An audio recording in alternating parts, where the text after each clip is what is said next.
Love triangles are risky business. Being the other lover can be exciting. Go, go, go, go! But not if you set your sights on becoming number one.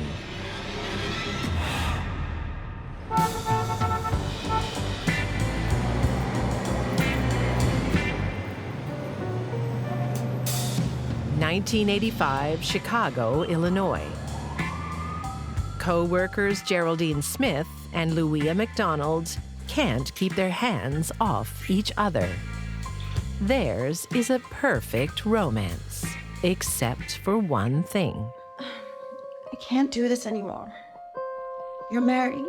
You know how I feel about you, baby. Louia McDonald was married and had a family. Louia promises he'll make that obstacle disappear. Louia McDonald had intimated to her that he wanted to leave his wife and be with her. But Louia doesn't leave his family. He wants the best of both worlds. He wanted his girlfriend and he wanted his wife. Hey, how my girls doing? Hey, Dad. Louia and Valerie McDonald had been married for approximately 16 to 17 years. There was a problem at the factory. Really? Another one? For 2 years, Louia leads a double life, deceiving his 35-year-old wife, Valerie. She was a church-going woman. She liked going to church, being involved with the church and also with her daughters. Everyone said they did have a happy marriage, a happy family life. But Geraldine has a plan to turn her illicit lover How'd I look? into a full-time husband You're not and dad. to Louia. Geraldine is convinced having Louia's baby Oh, can I hear wedding bells? will finally draw him away from his wife. Hey, Barry. She confides in her close friend, He's gonna leave his wife. Marva Golden. He loves me. Her expectations were that in a short period of time, Louia McDonald would in fact divorce his wife and be with her. Let's say prayer. Thank you, God, for this food. Louia's wife, Valerie, finds out about the affair. But being a forgiving Christian woman, she's willing to give their marriage another chance. It was her beliefs to concern herself primarily with raising her 2 daughters and not be concerned with her husband's extramarital affairs. He and his wife were trying to make everything right and stay together. Promise? I never made any promises. Promise to you and leave her. I never. Geraldine's plan is falling apart. Who you calling a liar? I never She made- kept insisting that Louia McDonald keep his promise to her that he would leave his wife.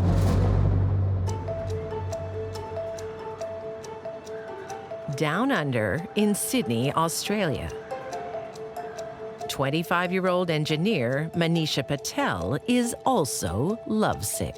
Soon after migrating from India in 2008, her marriage breaks up. That had to be hard to deal with. Alone in a strange country, Manisha seeks companionship. And she knows where to look. She went to an Indian matrimonial website. She wanted to make sure she found someone Indian, somebody from the same sort of background as her. That was very important to her. Niraj Dave is looking for the same thing. This site is for people who are genuinely looking for somebody to marry. Try this, friend mine.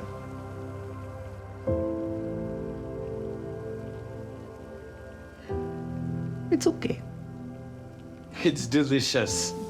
Their chemistry is good, and they have a lot in common. They came from the same part of India. They'd both had failed marriages. They were both looking for new marriages. They were both engineers. So the lovebirds nest. They became really close really quickly and moved into her shared apartment together. The future looks bright again, and for the next few years, it is. But Niraj is living with a secret.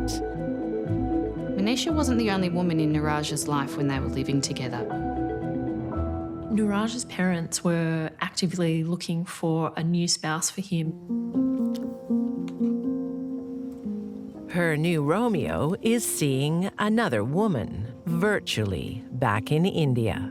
You look like that Bollywood actress. Which one? Priyanka Chopra? Yes, that one. A young woman in India named Pervy, and they fell for each other. My God, those eyes. Are you as beautiful in person? Well, you'll find out very soon. Pervy was a highly educated and vibrant woman. You're gonna love it here. Well, I'm scared of sharks, so I'm not coming anywhere near them. Don't worry. You'll be safe. Manisha knew none of this. Who's that? Oh, just an old friend. Manisha saw that Niraj was talking to Pervy, but Niraj had told her that Pervy was just a friend. Manisha has bigger issues to worry about. Things get complicated when she discovers she's pregnant.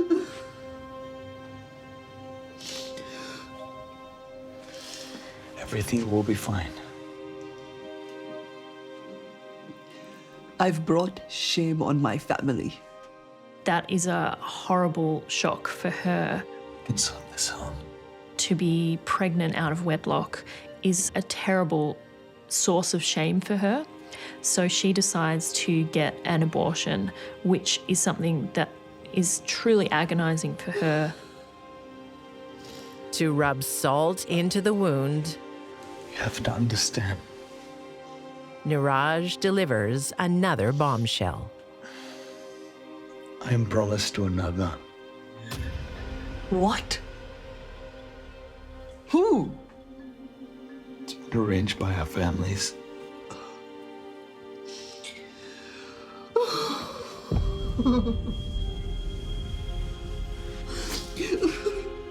He was going to marry Pervy Joshi, and she was going to move out to Australia to be with him. Manisha must have been absolutely devastated. Her man was going to marry somebody else.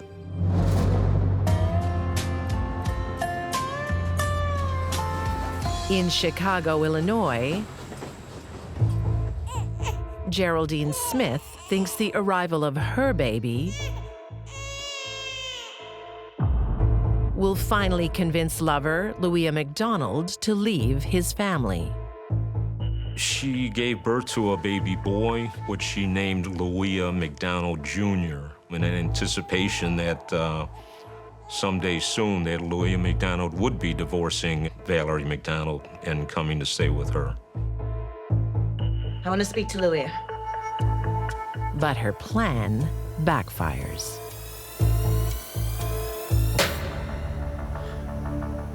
Once the child was born, Louis McDonald stopped coming by so often. Abandoned with a new baby, Geraldine's love turns to hate.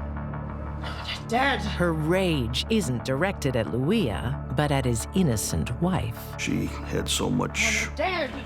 hate for Valerie that she just wanted her dead and out of the picture. Geraldine turns to her close friend, Marva Golden.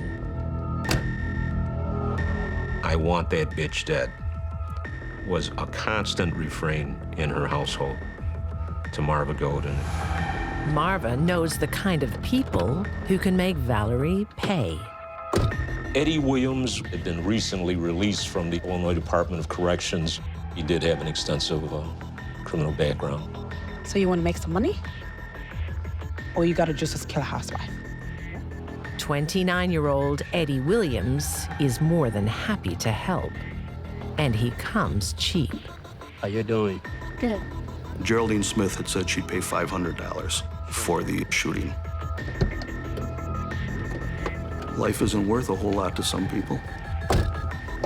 $500.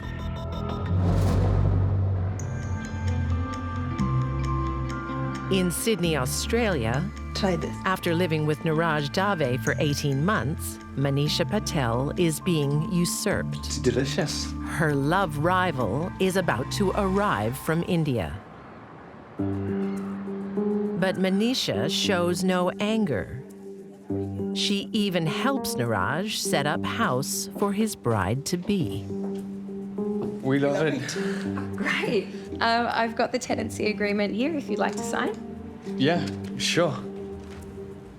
She helped him find an apartment. She even helped him buy a matrimonial bed. All this time knowing that Pervy was in effect going to take her place, both in Niraj's life and in his bed.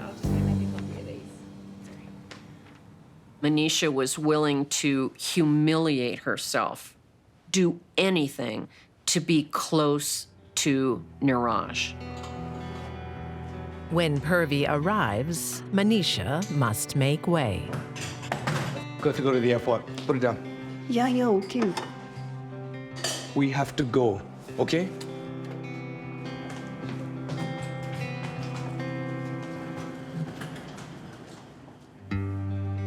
I certainly don't think Manisha gave any indication to him about how she was feeling. She bottled it up inside. Welcome to your new home.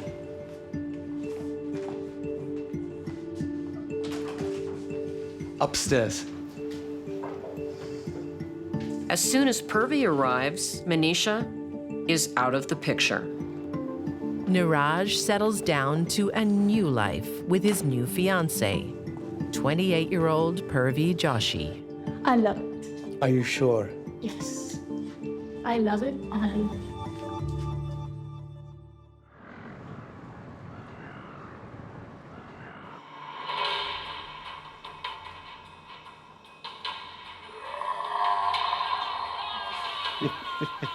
Don't worry, it's just a movie. But Manisha isn't giving up. Hi, what's up? I need your help. I'm so scared. The fact that Niraj was now living with his bride-to-be didn't stop Manisha from loving him or trying to be with him. What's wrong? A friend's in trouble. Manisha was keeping in close contact with Niraj. She was phoning him and texting him. Yeah, sure. Come over.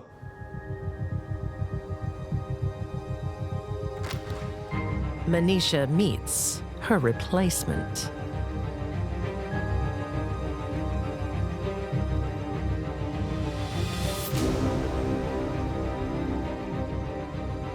Pervy had no idea Manisha existed, but Manisha knew all about Pervy. Seeing Niraj and Pervy together just came to crystallize for her just how desperate her situation was. On July 30th, 2013, Manisha is up earlier than usual. Ostensibly, she was getting up that early to go to work. Manisha's flatmate saw her kneeling and praying in front of a shrine, something she had never seen Manisha do before. Manisha doesn't like the new arrangement, so she's going to change it.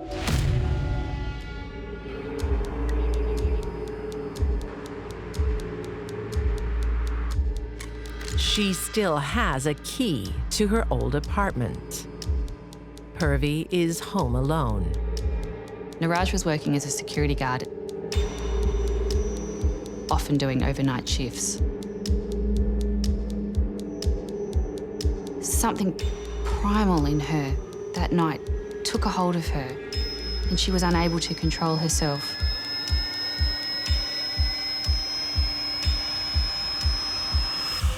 She put her hand over Pervy's throat, and she put her hands around her neck and started choking her.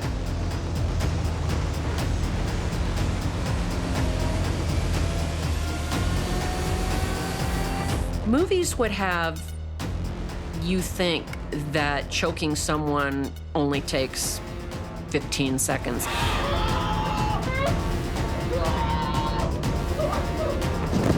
It actually takes a tremendous amount of strength.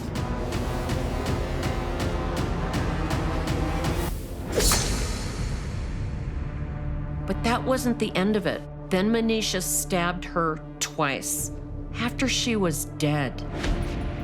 Manisha thinks she's reset the clock.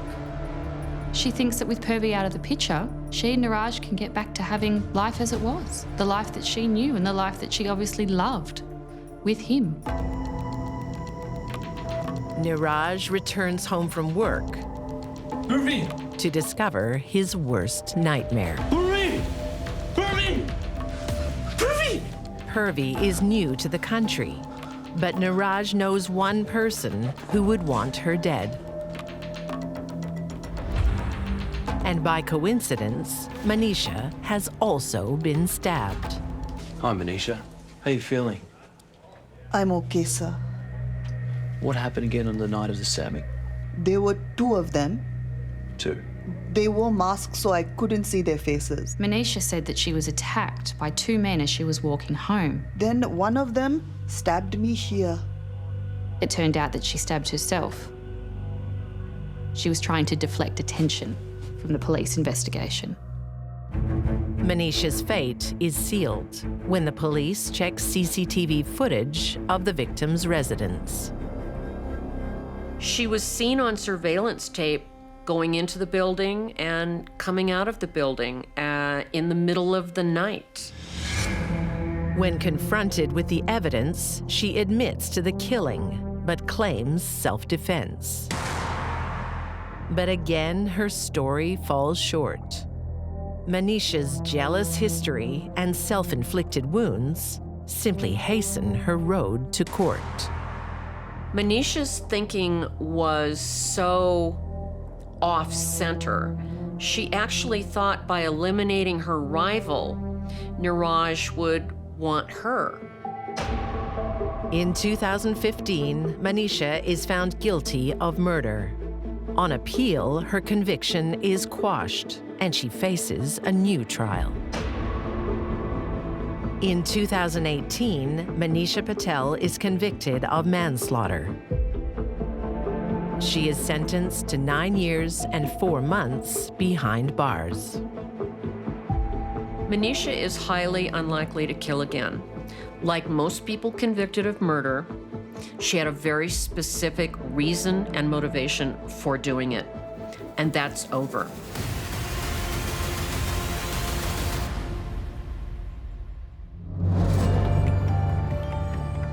But how cute is that? I mean, On the night of June 23, 1987, Geraldine Smith is razor-focused. wow. She sets up an alibi, spending the evening with family. How adorable. Then sends her hired help out on the streets of Chicago to do the dirty work. Louis McDonald picks up his wife and daughters after church. Hey, how was it? It was so much fun. Yeah, we learned a new song. The pastor asked about you. Yeah? Mm-hmm. So I'll be there next week?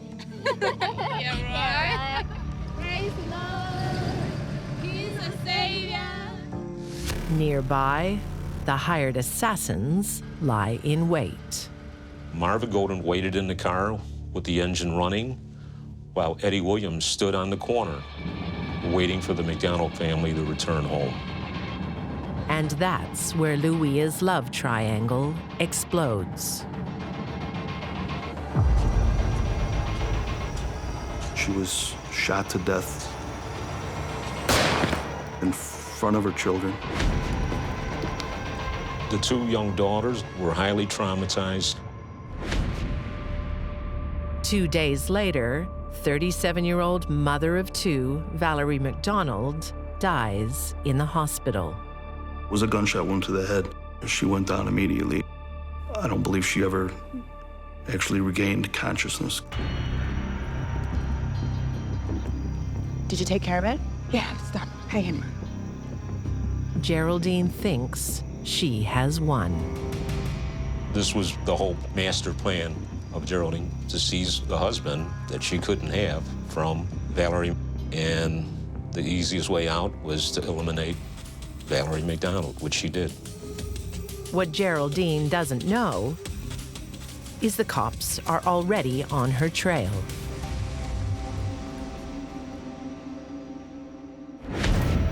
After his wife's shot, Louis chases the gunman. Go, go, go, go, go, go! When he sees the getaway car, he realizes who's behind this shocking attack. He informed the detectives that that car looked exactly like his girlfriend Geraldine Smith's car. Their prime suspect says she was at home with family all night. She's so cute. She even tries to explain the getaway car. She stated that she didn't have any knowledge of the shooting, that a friend of hers had asked to borrow her car. She had given it to her, and she hadn't returned with the car. The police don't believe her. Geraldine Smith's vehicle was processed by the Chicago Police Mobile Crime Lab, and Eddie Williams' fingerprints were recovered. Come on, tell us what you know. Geraldine and her two helpers are charged with murder. You killed her, didn't you? Under questioning, Geraldine admits nothing. She just repeatedly denied any knowledge of it. She just appeared cold. The hired killers are much easier to crack. It was you that killed her. No! Eddie shot her. I was just the driver. Eddie Williams and Marva Golden gave full statements implicating themselves and each other and Geraldine Smith in the shooting of Valerie McDonald.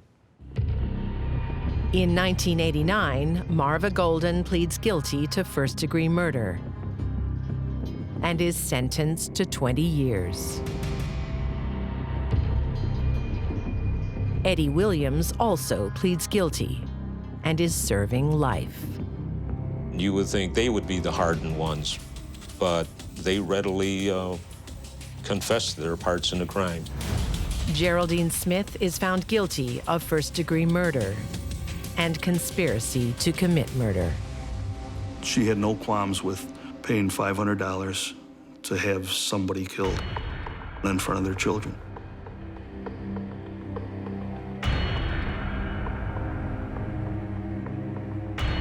In 1991, she is sentenced to death, later commuted to life in prison.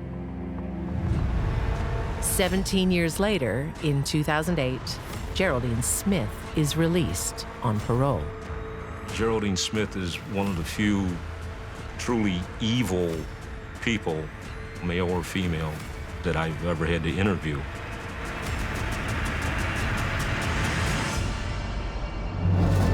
When it comes to romance, it's easy to drop your guard, to fall for good looks and seductive charm. But they can mask evil intentions. 2004, Minden, Louisiana. Ladies and gentlemen, we have made a decision. And the winner is Coleman. High school student Kim Coleman is the all-American sweetheart. Kim came from a very respectable family. Everyone in Minden knew them. Everyone in Minden loved them. She was the homecoming queen. She was prom queen. She was, Miss Popularity. Blessed with a perfect start in life, she wants to help those less fortunate. Kim studies hard to become a social worker. Hi, come in. She moved to Shreveport to be a social worker, and the intent was to give back to the community and work for the betterment of others. It's really important you don't miss any more school. You won't. I will. That was just what she was raised to do. Across town, 28-year-old U.S. Air Force Sergeant Brian Spinks is also giving back to his community and his country. He came from a military family. I know his family was very, very respectable and instilled very good values in him.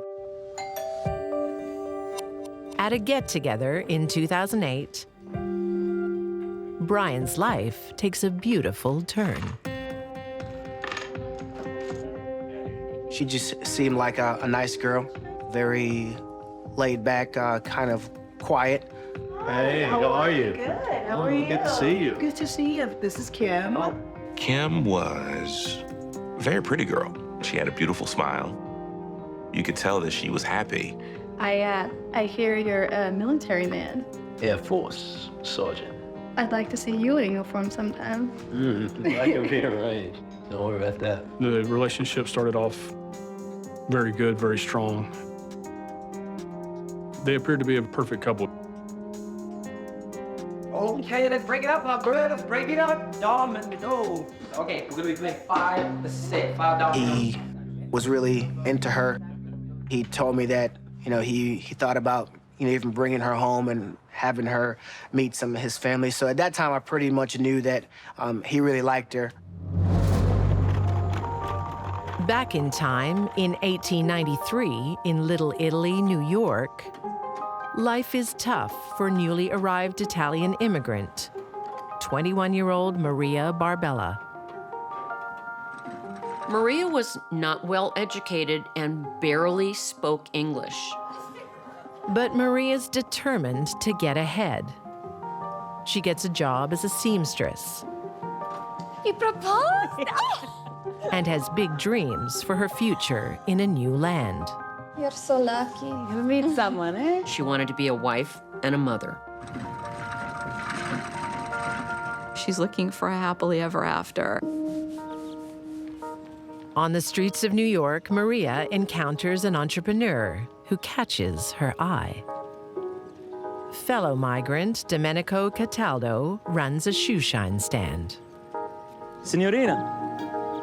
She noticed him right away. She thought he was handsome. She thought that he was a prince. Maria had no experience with men. She'd never even had a boyfriend. She'd never been kissed. Signorina, may I please have the pleasure of walking you home?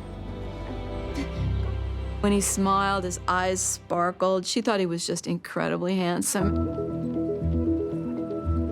They were from the same region in Italy, and that made her feel comfortable with him.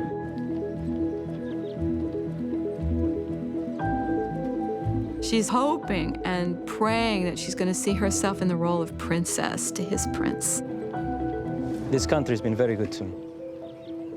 I have over $900 in the bank. Really? And Domenico's a wealthy catch. If I find the right woman, I will marry her. This was music to Maria's ears. He was talking to her. She felt that, would I be lucky enough to marry someone as handsome as he is? And not only that, but he has a nest egg set aside. What, Mama? You're so happy lately, Maria. Maria can't contain her excitement from her mother, Filomena. I've met a man. I'd better meet him. Bring him to dinner. You like him? I'd better. Oh, Maria. But Domenico never visits her parents. He wants to spend his time alone with Maria. What's wrong? You promised you would come to meet my parents. I'm sorry, I'll come on Sunday. You promise? Promise.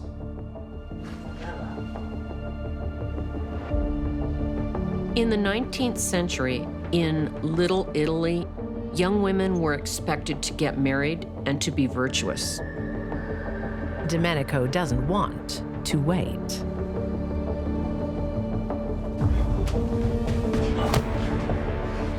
How dare you! Maria!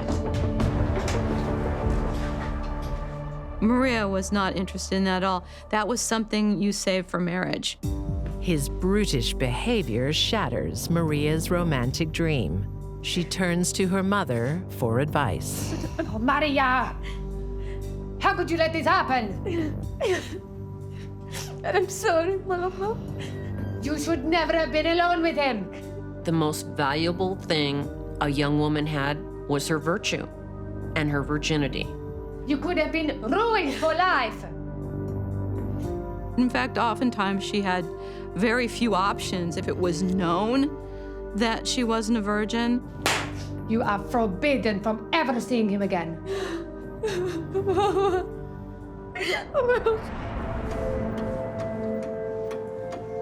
For months, Maria obeys her family's wishes. Until one day, without warning, Domenico turns up at her work. Maria, please, wait. She didn't want anything to do with him. She brushed past him. But this Romeo knows exactly how to win her back. I will marry you. Why should I believe you? Because I love you. You mean it? Yes, of course. I have to tell Mom. Yes, of course. Okay. This was the happy ending she wanted. This was her fairy tale prince saying, I'll marry you. If only life and love could be that simple.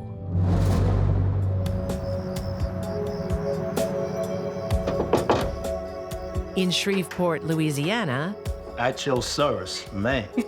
You're crazy. Kim Coleman thinks she's met her Mr. Right, military man Brian Spinks. Let's go away this weekend. Oh, sorry. What can do? But I want to be with you. Not 24/7. Brian was a fun guy. He loved going out. He loved having a good time. He loved dancing. He loved, partying in Shreveport. The former prom queen is accustomed to a lot more attention. Kim was a young lady who had never been rejected. She was always the prettiest. She was the it girl. She was always chased. People always wanted her. Not having Brian at her beck and call doesn't sit well. What are you looking at? You really can't help yourself, can you? I'll be back. She would become very jealous of Brian, making accusations that he was with other people. Man, she'd be crazy sometimes. She would check his phone to see if there were any text messages or anything from anybody else.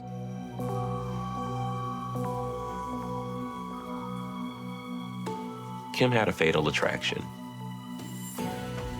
I mean, that's the best way to put it.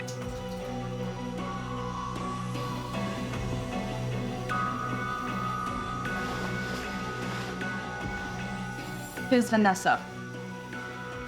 The woman you've been calling. My cousin. Hey, you gotta stop doing this.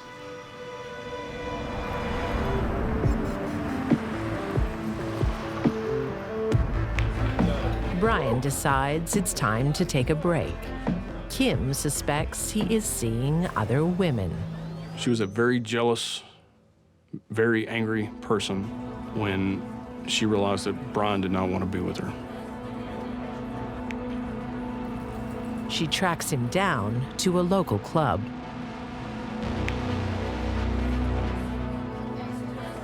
He was with his friends. Her jealousy kind of bubbled over.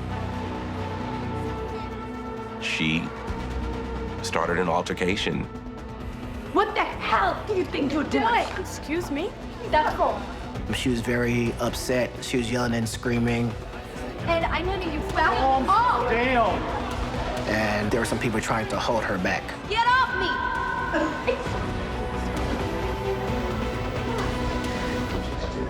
She was always picking fights and arguments when it came to anybody other than her.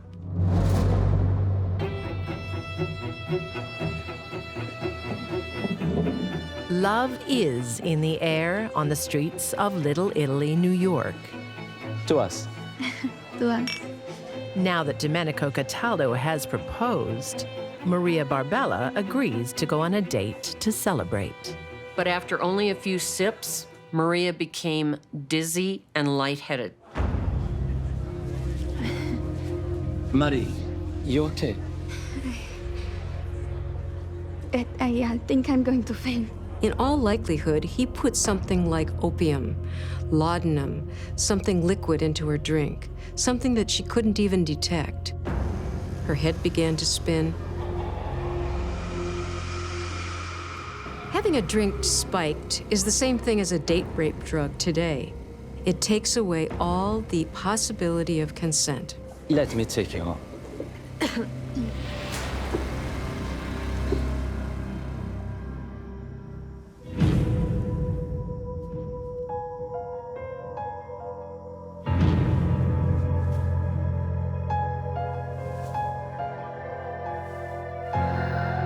This is so demeaning to her as a woman, so calculatedly cold.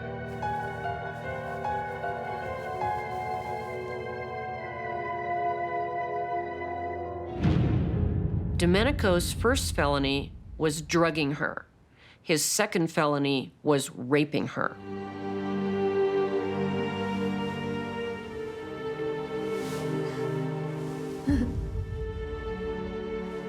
I'd like to congratulate you on your virgin purity. As the realization that she had been raped dawned on her, she would have been horrified. You're a woman now. And it only gets worse. You like my cooking. You want me in your bed. Then why won't you marry me? This is why. It's my wife and children. They're still in Italy. Domenico had a wife and family back in Italy. He kept that to himself. No, you're lying. But what about me? He then offers an indecent proposal. I'll find a man who will marry. He will arrange a marriage for Maria. He says, well, I won't marry you, but I'll find you someone else to marry. I'll tell him you're a widow. I'll visit you when he's at work. This is so demeaning to her as a woman, so calculatedly cold. It's crushing her soul. What about me? What about me? This is not what she wanted. She wanted a real husband, a real marriage, a loving family. In Shreveport, Louisiana, Kim Coleman's possessive jealousy is destroying her relationship with Brian Spinks. We sat down and tried to calm her down and tried to let her know that everything was okay. She came with us.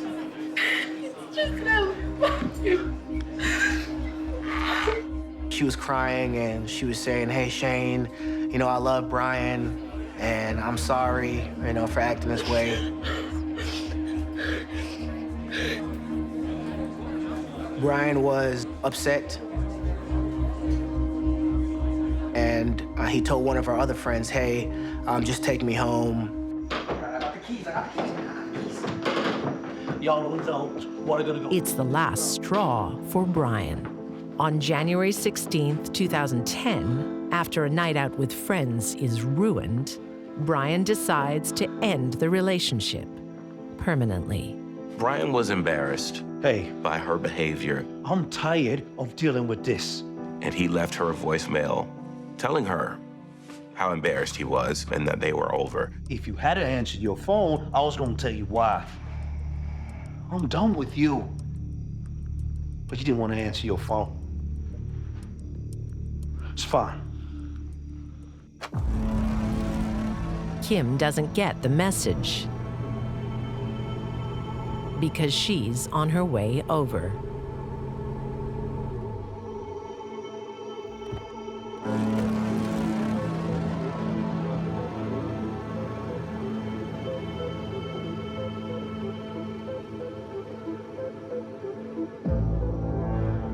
hell you doing here? Where is she? Didn't you get my message? I don't want you here anymore. Kim Coleman is a young lady who never heard no. I love you. It's over. Get out of here. Please, we can work it out. Please. She had never, ever felt the type of rejection that she felt that night. She felt like she had been dumped. That had never happened to Kim Coleman.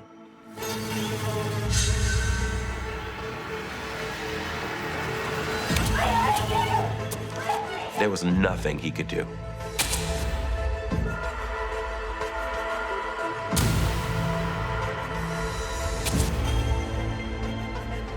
A knife blade from the first knife was broken.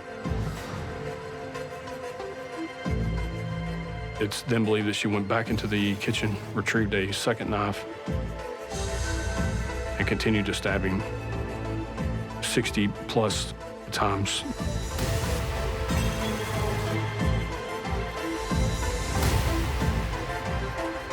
She was a woman scorned in that moment and committed an unimaginable crime against someone who fought for our country.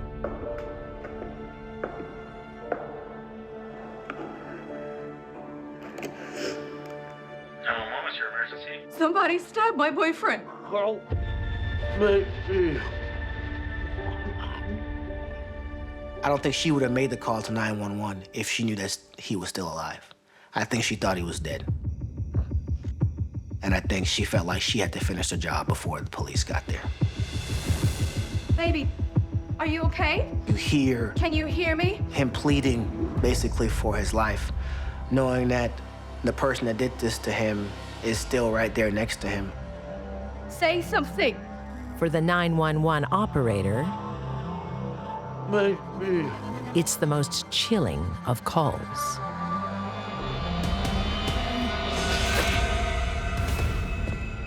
And you hear a gurgle. The gurgling sound, it appeared to us at that time, is when his throat was cut. We believe it was during the actual 911 call. It's almost demon-like, what she did. The last horrific moments of Brian's life have been recorded. But Kim still thinks she can save herself by creating an intruder. To give her story credence,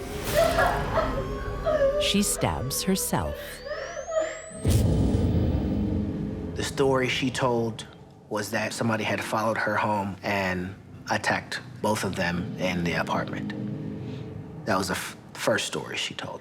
But there's no evidence of an intruder, and the 911 call will seal Kim's fate. There was no doubt in my mind that we were looking the person that killed Brian Spinks directly in the eyes.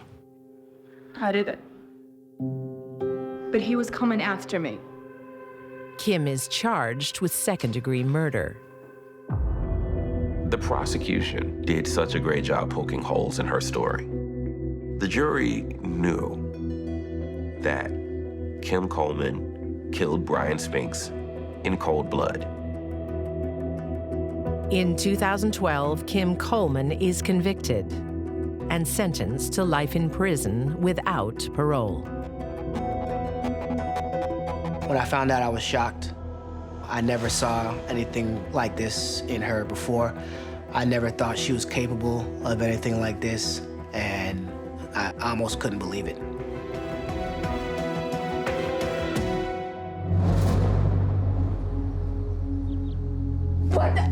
Giving her heart to the wrong person has ruined Maria Barbella's life. Desperate to save her reputation, on April 26, 1895, she turns to her mom for help. Maria even asked her mother, Philomena, to please come and help persuade Domenico, to help him find his senses. I will talk to you. Her mother insists Domenico makes her daughter an honest woman. You. What? You marry my daughter, or she will never be able to hold her head up again. But there's a price to pay. Give me $200 and I'll marry her. Now here we are leaving. I will ask you one last time. Will you marry me? She turns to him and says, "This is your last chance." Not even a pig will marry you. That caused her to snap.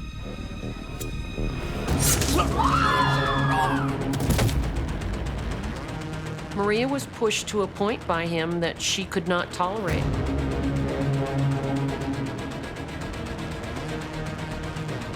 It was quick and it was deadly. He wouldn't have known what had hit him. He misunderstood and miscalculated her for being a complete and total pushover. With so many witnesses, Maria is immediately charged with first-degree murder. But her case will become the talk of New York.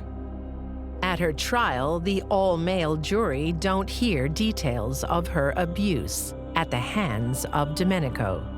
They see it as a public killing and convict her of murder.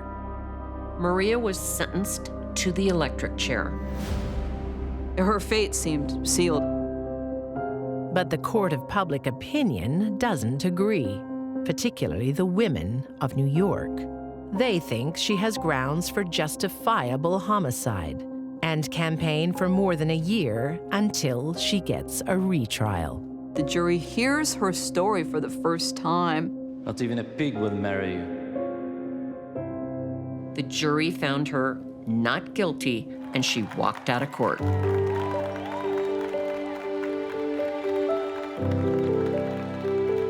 Did Maria kill Domenico? Yes, she did. Was it justifiable homicide? Maybe it was. Is it completely understandable? Oh, yes.